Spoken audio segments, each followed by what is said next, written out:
শুই থকা গাৰুটোত মুখখন গুজি তাই মাথো কান্দিছে, কিন্তু নিশব্দে। তাই দুচকুৰ পানীৰে প্ৰায় সম্পূৰ্ণ গাৰুটোৱেই তিতি গ'ল।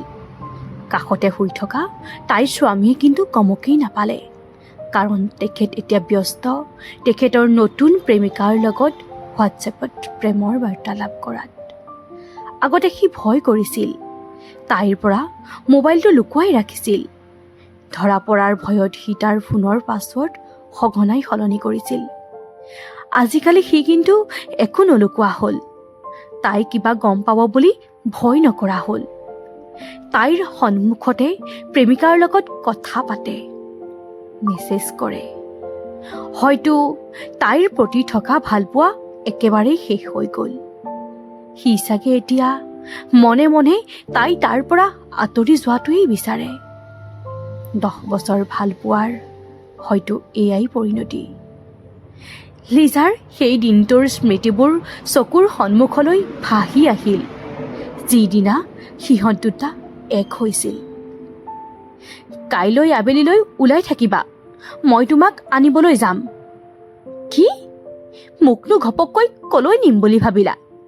আৰু মই আবেলি যাব নোৱাৰো দেই, আহি পাওঁতে আন্ধাৰ হ'ব। মই ঘৰত কি বুলি ফাঁকি দিম তেতিয়া? মই তোমাক ফুৰাবলৈ নহয়, একেবাৰে লৈ আহিম মোৰ ঘৰলৈ, মোৰ পত্নী কৰি। কি কি কৈছা এইবোৰ? তুমি পগলা হৈছা নেকি? নাই হোৱা মই পগলা, তুমি আহিবানে নাই সেইটো কোৱা। কিন্তু বিৰাজ, কথা নাই বতৰা নাই, তুমি এনেকুৱা এটা সিদ্ধান্ত কিয় লৈছা? মই তোমালৈ বিয়া হৈ যাম, মা দেউতাৰ আশীৰ্বাদ লৈ যাম।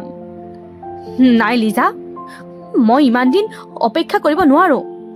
তোমাৰ লগত এদিন কথা নাপাতিলেই মই বলিয়া হোৱাদি হওঁ। মই তোমাৰ পৰা আৰু আঁতৰত থাকিব নোৱাৰো। তোমাৰ ঘৰত তোমাৰ বাক বিয়া দিবলৈ আছে, তোমাৰ দাদাৰ বিয়া পাতিবলৈ আছে, তাৰ পাছতহে তোমাৰ কথা ভাবিব। কিন্তু মই ইমান দিন ৰৈ থাকিব নোৱাৰো। তুমি যদি মোক সঁচাকৈয়ে ভাল পোৱা, তেন্তে কাইলৈ আবেলিলৈ ওলাই থাকিবা। তুমি অকণো চিন্তা নকৰিবা লিজা, মই তোমাক যিমান পাৰো সুখত ৰাখিবলৈ চেষ্টা কৰিম। মাথো তুমি মোক ভাল পাই থাকিবা সদায়। মাক দেউতাক ককায়েক বায়েকৰ অন্তৰত আঘাত দি লিজা বিৰাজৰ ওচৰলৈ গুচি আহিছিল, কাৰণ বিৰাজক তাই কোনো কাৰণতে হেৰুৱাব বিচৰা নাছিল। তাক তাই সঁচা অন্তৰেৰে ভাল পাইছিল, আৰু তাৰ চকুতো তাইৰ প্ৰতি থকা মৰম ভাল পোৱা দেখা পাইছিল। সকলোবোৰ ঠিকেই চলি আছিল, কিন্তু সিহঁতৰ জীৱনলৈ কাল সন্ধ্যা নামি আহিছিল, যিদিনাই লিজাই বিৰাজৰ লগত তাইৰ একমাত্ৰ প্ৰিয় বান্ধৱীজনীৰ লগত চিনাকি কৰাই দিছিল। লিজাৰ ভৰিৰ তলৰ মাটি নাইকিয়া হৈ গৈছিল, যিদিনা তাই গম পাইছিল যে তাইৰ সংসাৰত জুই লগোৱা, তাইৰ পৰা গিৰিয়েকক কাঢ়ি নিয়া মানুহজনী আন কোনো নহয়, তাইৰেই একমাত্ৰ প্ৰিয় বান্ধৱী, যাক তাই নিজেই তাইৰ মানুহজনৰ লগত চিনাকি কৰাই দিছিল। কিন্তু কি হ'ব, এপাত তালটো কেতিয়াও অকলে নাবাজে। বেলেগৰ মানুহ এজনীক দুখ দিয়াৰ আগতে হয়তো নিজৰ মানুহজনকেই দুখ দিব লাগিব। তেনেকৈয়ে দিনবোৰ চলি থাকিল। সকলোখিনি দেখি শুনিও লিজাই একো নেদেখা নুশুনাৰ ভাও ধৰি থাকিল, কাৰণ এইবোৰৰ প্ৰশ্ন কৰিলে হয়তো বিৰাজে তাইক ঘৰৰ পৰা বাহিৰ কৰি দিব, তাইৰ লগত সকলো সম্পৰ্ক শেষ কৰি দিব।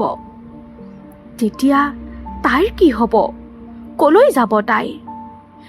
মাকৰ ঘৰৰ মানুহে তাইৰ লগত সেইদিনাই সকলো সম্পৰ্ক শেষ কৰি দিছিল, যিদিনা তাই মাক দেউতাক বায়েক ককায়েকৰ অন্তৰত আঘাত দি সেইখন ঘৰৰ পৰা বিৰাজলৈ পলাই আহিছিল।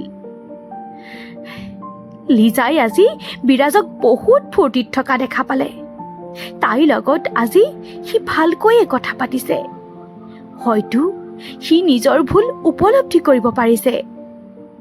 তোমাৰ বাবে আজি এটা ডাঙৰ ছাৰপ্ৰাইজ আছে। এই কথাকেইটা শুনাৰ পাছত লিজাৰ মনটো আনন্দেৰে উপচি পৰিল। কিবা এটা ভাল খাদ্য বনাবলৈ কৈ থৈ গৈ বিৰাজ কেনিবা ওলাই গ'ল। লিজাই কম বুলি ভাবি থকা কথাটো মুখৰ ভিতৰতে থাকিল। তাই ক'বলৈ অকণো সুবিধাই নাপালে। আচলতে বিৰাজৰ বাবেও আজি এটা ডাঙৰ ছাৰপ্ৰাইজ আছে। সিহঁত দুটাই আজি ইমান বছৰে যিটো বিচাৰি আছিল, আজি সেইটোকে হ'বলৈ ওলাইছে। লিজাই আজি বিৰাজে অতিকৈ ভাল পোৱা পায়স বনাই থৈছে। অলপ সময়ৰ পাছতে সি পাবহি। কিবা ছাৰপ্ৰাইজ দিয়েহি। তাৰ আগতেই লিজাই সিহঁতৰ ভাল খবৰটো তাক দিব। পদূলি মুখত লিজাই গাড়ী ৰখোৱা শব্দ শুনিলে। তাৰ পাছত গেট খোলাৰ শব্দ আৰু তাৰ পাছত জোতাৰ। যিমানেই সেই শব্দবোৰ ওচৰ চাপিবলৈ ধৰিলে, সিমানেই লিজাৰ বুকুৰ হৃদস্পন্দন বাঢ়িবলৈ ধৰিলে। তাই লৰালৰিকৈ দুৱাৰখন খুলি দিলে। কিন্তু এয়া কি? বিৰাজৰ লগত তাইৰ প্ৰিয় বান্ধৱী আৰু দুয়োটাৰে ডিঙিত যে মালা। এয়াই ছাৰপ্ৰাইজ লিজা। মই একেবাৰে নিজৰ কৰি লৈ আহিলোঁ। আমি আজি কোৰ্ট মেৰেজ কৰিলোঁ। কিমান আৰু আমি লুকাই চুৰ কৰি লগ কৰি থাকিম। আৰু তোমাৰ লগত যিহেতু মোৰ কোনো ধৰণৰ বিয়া পতা নহ'লেই, সেইকাৰণে আমাৰ একো প্ৰব্লেম নহ'ল। আমি এতিয়াই এইটো কাম কৰিম বুলি ভবা নাছিলোঁ লিজা। কিন্তু এই প্ৰেগনেণ্ট হৈ গ'ল। মোৰ সন্তানৰ মাক হ'বলৈ ওলাইছে। গতিকে এইটো অৱস্থাত কেনেকৈ অকলে এৰো, তুমিয়েই কোৱা। চোৱা, তুমিতো আজিলৈকে মোৰ সন্তানৰ মাক হ'ব নোৱাৰিলা নহয়। এই সন্তানটোকে নিজৰ সন্তান বুলি ভাবিবা, হ'ব? বিৰাজে আৰু কি ক'লে লিজাৰ একোকে কাণত নোসোমাল। চকুৰে মাত্ৰ ধুঁৱলি কুঁৱলি দেখিলে। তাৰ মাজতে মাত্ৰ দেখিলে বিৰাজে তাইৰ প্ৰিয় বান্ধৱীৰ হাতত ধৰি সিহঁতৰ বেডৰুমৰ ভিতৰলৈ লৈ গৈছে।